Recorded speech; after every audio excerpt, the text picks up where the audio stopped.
Hello class, my name is Jorge Soto and in this video we're covering Module 5. This discussion covers ethics, morals, and values-based leadership.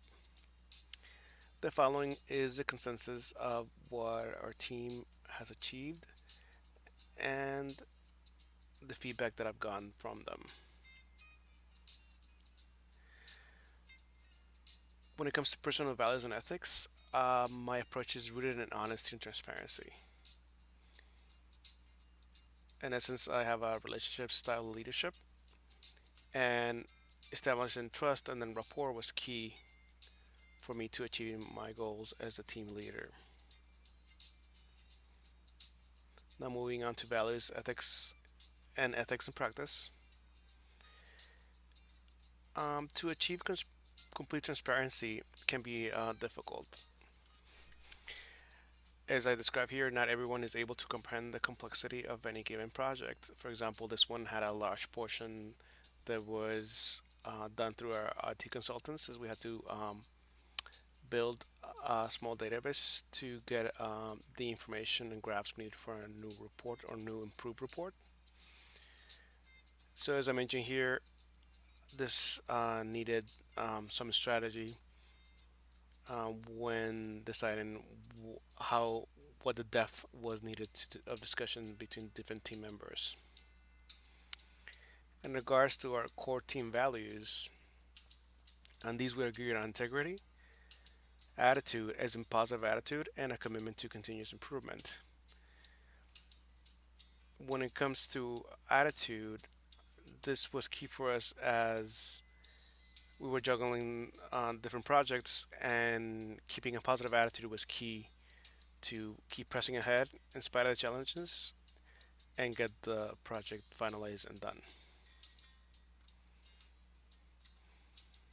In regards to a team value statement, we agree on the following, which is engaging healthcare stakeholders and the promotion of quality and safety.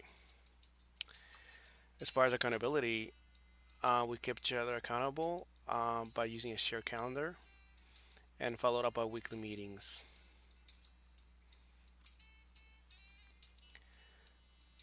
As far as establishing an authentic purpose statement, we decided on our goal is to tell our unit story through qualitative reporting. This was important to us because currently the report that the department head issues focuses a lot on monitoring, but not so much on how the day-to-day activities are done and what are our goals for the future. In regards to improvements for the following week or section, the feedback my team emphasized was definitely more consistent workflow as opposed to hard stops and starts that definitely are not conducive for an ideal work environment. Now, moving on to artifacts. As I mentioned before, the background here is that we had to create a grievance database to get new information to display new graphs and analysis for our grievance report on improved grievance report.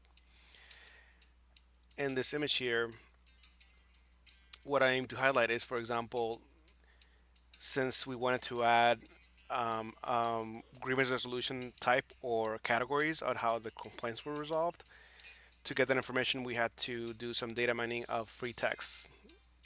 The example here in yellow. The problem with this is that given the variance in the free text and the use of special characters, we had to use special queries or special procedures to be able to maintain data integrity in the reporting. Our IT consulting partners here mentioned that one of the ways to do this is a concept here called store procedures, which are other subroutines. Here's an example of how this looks like. In this case, on SQL, we use Microsoft SQL Management Studio. Under programmability, you can see here, and this is essentially how it gets executed and some sample results. This is some of our T people here, and these stored procedures basically are focused in our case in data validation, as I mentioned, but it also can help with access control, which is important when managing, in our case, patient data. And in addition, I mentioned that it makes it more efficient, especially as you get adding more information and the database gets bigger and bigger. Lastly, as far as artifacts for this module 5, we got a sample here of the line charts to use and the report as it was before.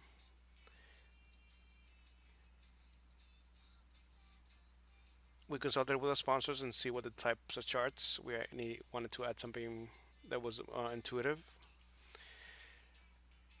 In this case, the consensus was to continue in some cases the bar charts. For example, this is a results of the complaints categorized by the type of resolution, the ways it was resolved.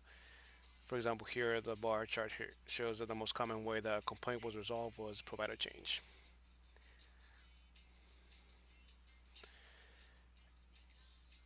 This table here is the information on how these quality of care grievances or PQIs, um, basically what were the follow-up actions on the findings we had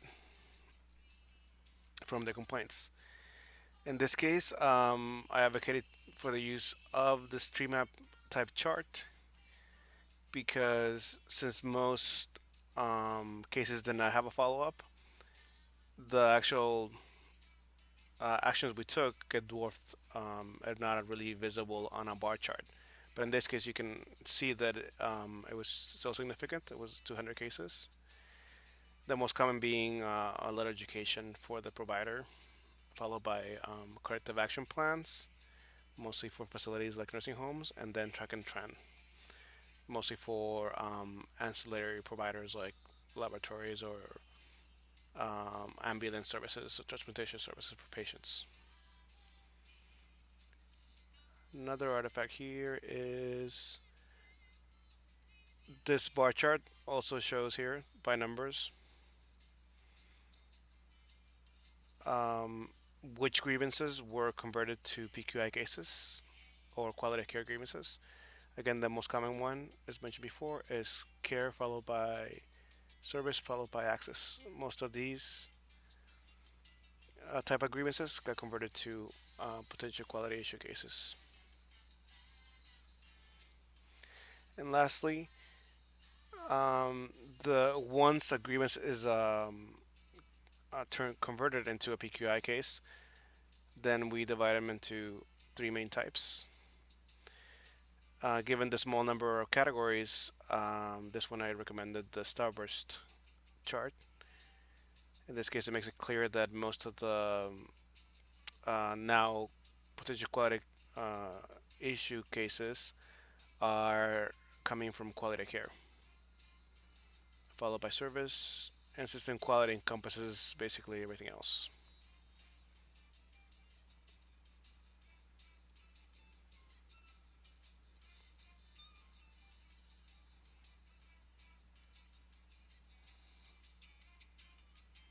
And lastly, for next week for Module 6, we're going to show the work we did on some of the different language and how it was adapted, especially and the analysis section. So we aim to change this and see how we're going to structure it and what other bullet points we're going to add. So we look forward to listening to your feedback and please let us know any questions you might have. Thank you so much.